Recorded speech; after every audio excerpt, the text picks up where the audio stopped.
Hi everyone, I'm Sandy Lighterman, the Broward County Film Commissioner, and want to welcome you to the Real Lauderdale, our new interview series where we highlight creative minds within our local screen industry.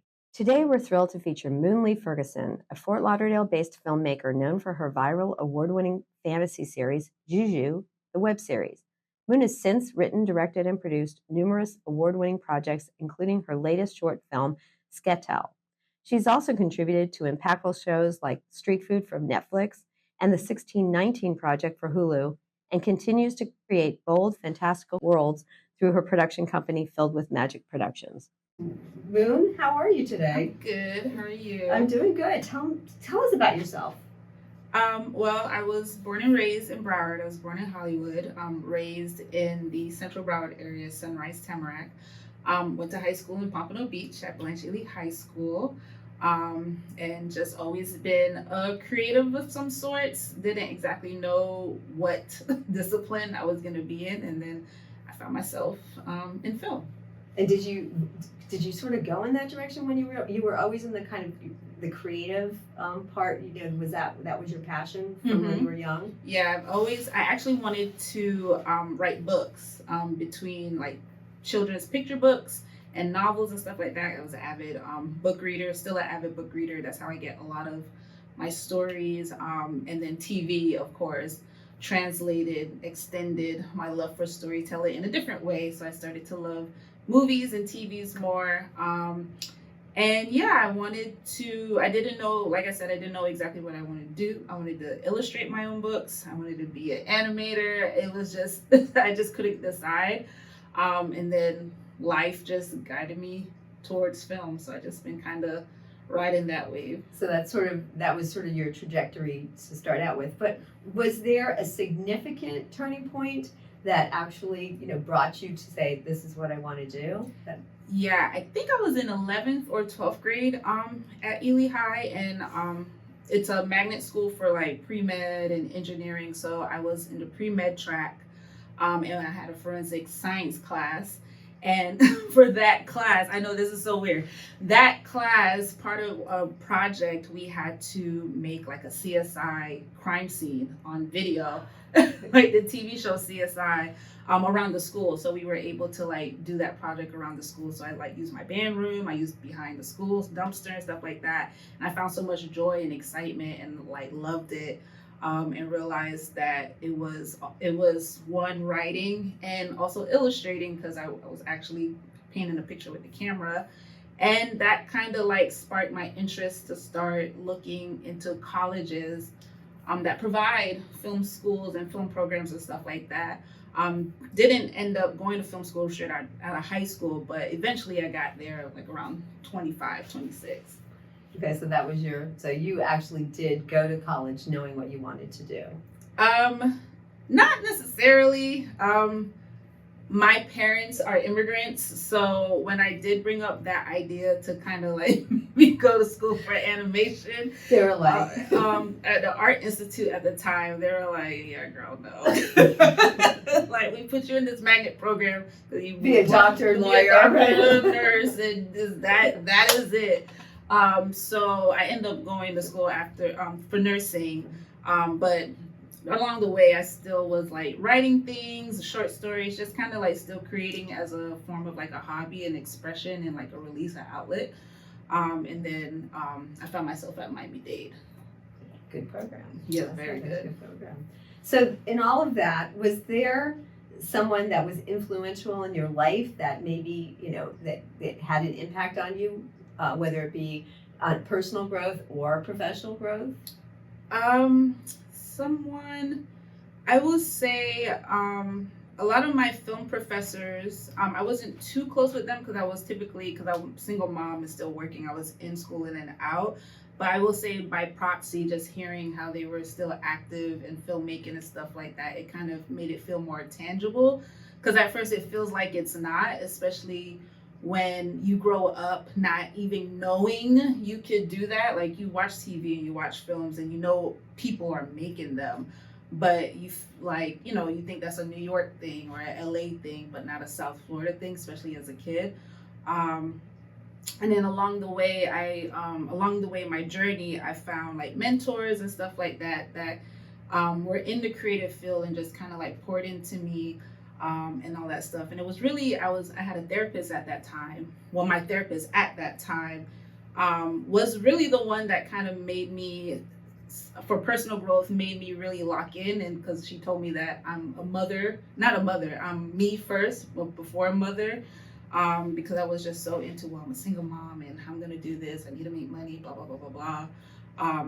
But her constantly telling me like, hey, you are not a mom first, you are you first, and your passions matter and your interests matter, and what you want to do with your life matters, because if it makes you happy, then you can be a present and active person for your child. And she was right. Yeah.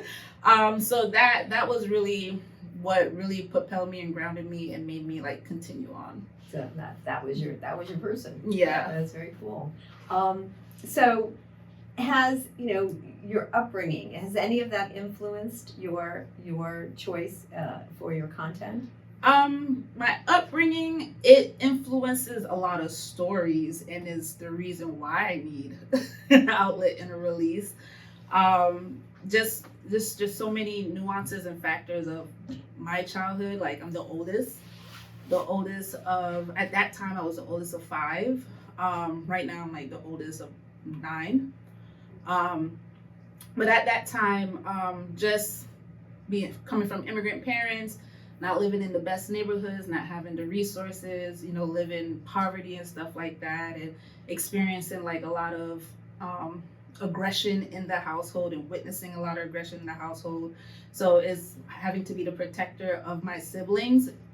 We use that to escape, and like we use movies to escape. We will be outside playing toys, and there'd be like a whole theater or movie. So a lot of that, because we all needed to escape, and we use stories and movies and our imaginations to escape. And then becoming a mom at such a young age and having to grow up so quickly and having to be the anchor for my family, a lot of times I needed a release. So I would write myself in all these different stories and maybe like an alternate ending, and like, okay, well, at least she got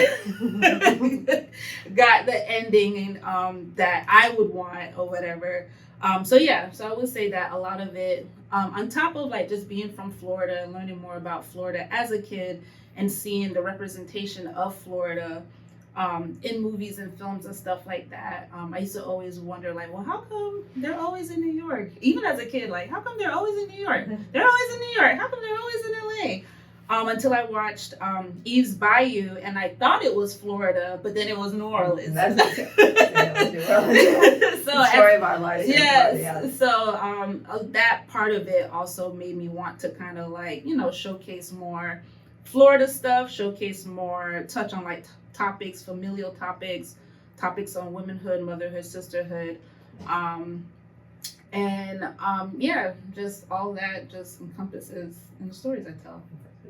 It's exciting stuff. I love your background and what you bring to it, and I love that you get to write your own ending a million times, because I think that we all want to do that in our own personal lives. So tell us about your short film. I'm going to say it right. Skettle. Yes. Skettle. And it is a personal project, right? And it reflects your own experiences as a young mother. Can you share how you decided to bring that story forward? That I wrote, it's a feature, so the short is a proof of concept. Okay. And I wrote the feature first during the pandemic. I didn't know what I wanted my first feature to be. Well, my first feature I wrote in school, but something like a festival feature, like the big drama, the critically acclaimed drama. So I decided to write that because of the ending of it, because I was just so, sometimes I still wake up, I'm like, oh my God, I can't believe I made it this far. Or I can't believe that I'm actually doing film, because back then, like, I didn't know what I would be doing. And just to kind of show that what my therapist told me, like, you're more than a mother, you're more than a sister, you're more than a daughter, you are you first. And because I have so many single mothers in my family and in my circle and stuff like that, And I wanted to show a hero's journey, but in a different way. And I wanted to show a coming of age that wasn't a teenager, to show that like we are all coming of age every single day of our lives. And also to touch on disability awareness amongst our community, specifically our Black community, because all those things go just unnoticed for the sake of pride and not want to label their children, not want to seem less than, and not want to add to their oppression. And I saw that a lot too amongst friends and families of like little cousins or kids just going undiagnosed because of the fear of being labeled. And I've always, like, since I found out my son was on the spectrum and had all these developmental delays at 2, I was like, okay, what do we need to do? I wasn't like shied away from it or whatever. I figured like if we nip it in the bud now, then he'll be able to grow into a self-sufficient person, and he is at 16. And also to show the duality of being American while also being Caribbean, and how it really, there's an identity crisis within your own race and within your own culture, because sometimes with the Caribbean people, you're too American, and with the Americans, they're like, oh, you're not American, you're Jamaican. I'm like, well, I was literally born here. So to also show like the duality amongst cultures, and how we all have duality amongst cultures, whether our parents are one race but from 2 different countries, those are 2 different cultures. And to just also showcase a poignant time for us millennials in terms of like music and partying and all the stuff that Gen Z really don't do right now.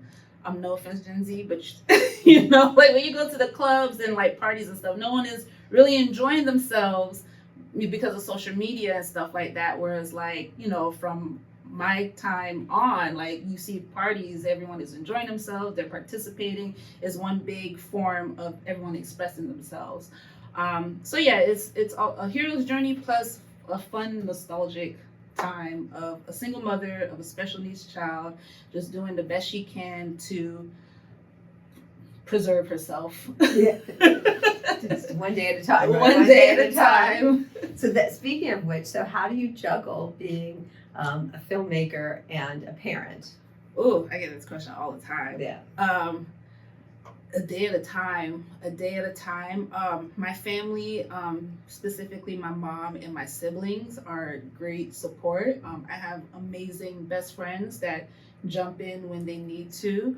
My father's side of the family, my mom's side of the family, a lot of them are still in Jamaica, but my dad's side is still here. So like I've leaned on them from time to time, and they're a big support. So it's just really family. Family, my mom. And again, my siblings, because I feel like I believe them. I'm like, I took care of you, so yeah, you gotta take care of it's your time to now to pay back. Yeah, but in a good way, and that's actually so heartwarming that you have that community, right? That is, some people don't have that. Yeah, I'm very, very, very, very, very, very grateful. Like, you know, with your parents, you always kind of like, you know, the tit for tat. Right. But my mom, and this is her first grandchild. Oh, there you go. So that child's gonna be spoiled. Yeah, she really allows me to do what I need to do, especially when they've seen like, oh, this career choice, this crazy choice that you chose, like, oh, it's actually doing something. So like now they're even more, and that they know how much money is tied to it. When you get gigs and stuff like that, like, okay, well, you know, we'll help out. But yeah, it's very much a blessing. Friends and family. The friends and family plan, I love it. Just, you touched on a little bit. Anything special that you feel about South Florida that you bring to the screen in your production, besides on the personal side? Is there anything visually that you feel is special here in South Florida? Oh yeah, I always say Florida is so pretty on camera, and it's a shame that no one catches it. Between sunrises at the beach and sunsets at the trail in the Everglades off Sawgrass. The trees, the different fruit trees, you got mangoes and all the different pops of color. how textured our neighborhoods are with different color houses, especially like in Little Haiti and Miami and parts of Lauderdale. I just think landscape wise, it's a location that contributes to the art and the story itself. And I feel like it also brings like a very mystical, eerie feel to it. It's so biodiverse, and you can make it look like anywhere if you really wanted it to. Well, that's something that's what I sell all the time. But I'm glad to hear. I gotta hear from the to those in the trenches. Is there anything excited about your future content that you think you're going to be evolving into as a filmmaker?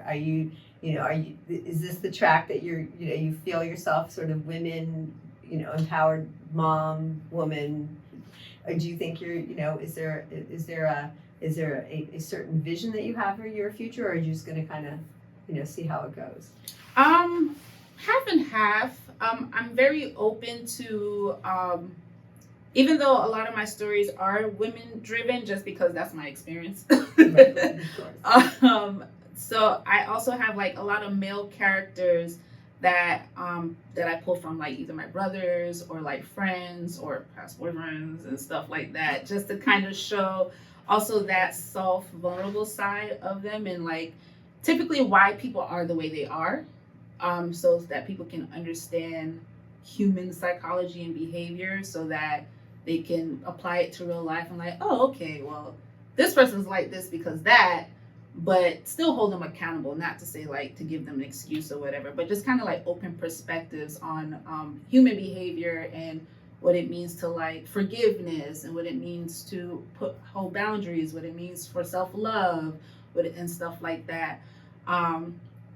And also like I want to eventually be a studio, and I don't want to have to write and produce my own films, but just like acquire films and produce other people's stories that fill the theme of Filled with Magic, because we typically say it's stories filled with magic, magical characters, and that doesn't always mean like fantastical witches and stuff, like even though we have those, but just a magical character who is alchemizing like their problems and their pain into something golden at the end.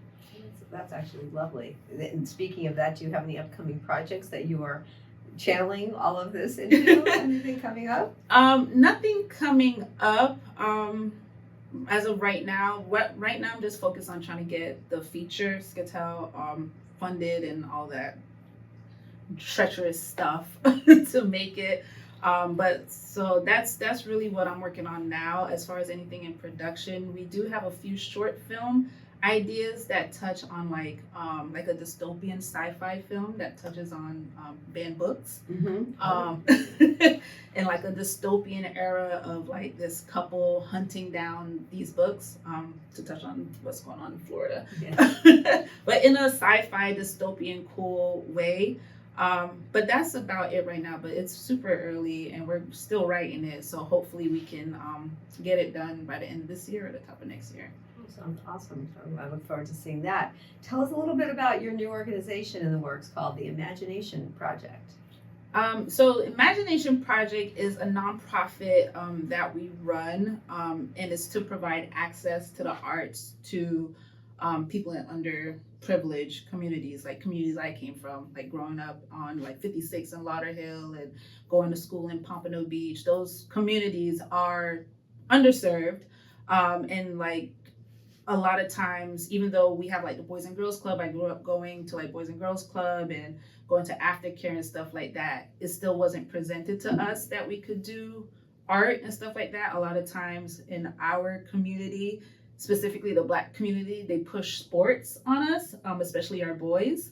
Or for us girls, they push school, whether it's like doctor, lawyer, nurse, and things of that nature. And I feel like also being a substitute teacher and also teaching a little bit in Broward, everyone needs some kind of release, and these kids need release, and they don't have releases because not everyone is an athlete, not everyone is an engineer, not everyone is academically gifted. So I wanted to make something that brings access to the arts, because sometimes the arts can be for people of high class. specific, like, film schools, art classes, and stuff like that. So I wanted to bring access to the arts, performing arts, visual arts, specifically literary arts, to help bring up the literacy rate, and to get kids to read more, enjoy books more, and stuff like that. So we want to start providing workshops, like screenwriting workshops. I do a lot of crowdfunding workshops. That's a big popular workshop. Production workshops, like how to make a short film. And then for our last short we did, we had teenagers, high schoolers come on set as PAs and ask them, like, what is it? Do they like camera? Do they like art? Do they like fashion? Do you like acting? And then we just placed them in those certain departments. And if you didn't know, they just kind of float around. So they were able to get volunteer hours as well as kind of like learn essentially a new trade. So we hope to, it just started, and that we're still like trying to get funding and stuff like that. So hoping to, in the near future, just expand more and more and more. Sounds awesome. Thank you. It's definitely a passion of mine, so that sounds awesome. Well, speaking of having PAs and all of that in your project, what you're doing, so I have a question of what advice you would give anybody that is starting out in the industry. That's, what is your advice to them? My advice is fake it till you make it only works so far. Be a student, be a student, be a student. Be a student every day. What you put out is what you get. I'm a big energy person. And I always tell people, like, energy can be currency, it could be time and stuff like that. But whatever you put out, the money will follow. That's the biggest thing. The money will follow. Put your passions and what you truly want, the stories you truly want to tell and be a part of at the forefront. Be consistent. There's going to be times of doubt. I feel like that's just every artist's journey, or anyone who's trying to accomplish a goal. That's just, that's just nature. But yeah, be a student, be consistent, put in the time, put in the hours. And ego and perfectionism has no place here. I always say that on my sets. Perfectionism does not live here, because then we get caught up and waste time. Trying to be perfect. It's really good advice. That's great advice. That's why I see why you have that teaching in you. So, well, I want to thank you so much for being our first interview on our new interview series, and really enjoyed the conversation. Thank you.